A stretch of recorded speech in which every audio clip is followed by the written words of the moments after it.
గ్రంథం నుండి కీర్తనలు 121 కీర్తనలలో కొండల తట్టు నా కన్నులెత్తుతున్నాను, సహాయము ఎక్కడి నుండి వచ్చును, యెహోవా వలననే నాకు సహాయం కలుగుననేసి దేవుని వాక్యం సెలవిస్తుంది. ప్రియులారా, ఈ లోకంలో మనము మనుషుల వైపు చూడకుండా, అధికారుల వైపు చూడకుండా, మనకు వచ్చిన ప్రతి సమస్యను కూడా దేవుడి దగ్గరే మనం పరిష్కరించుకునే వారి వలె ఉండాలి.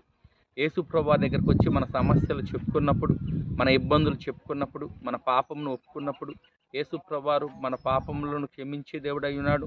మన సమస్యలకు పరిష్కారం చూపించే గొప్ప దేవుడై ఉన్నాడు. మనల్ని రక్షించే గొప్ప దేవుడై ఉన్నాడు. మనల్ని ఆశీర్వదించే గొప్ప దేవుడై ఉన్నాడు. కనుక మనకి ఏ సమస్య వచ్చినప్పటికీ కూడా ప్రభువారు చెప్పిన మాట ఏంటంటే, మీకేది కావాలో అది నన్ను అడుగుడి, నేను మీకు ఇస్తాననేసి సెలవిచ్చున్నారు. అడుగుడి మీకు ఇవ్వబడినని యేసు ప్రభువారు తెలియజేస్తున్నారు.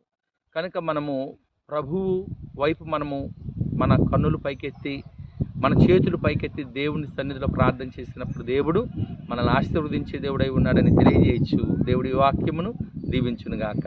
ఆమేన్.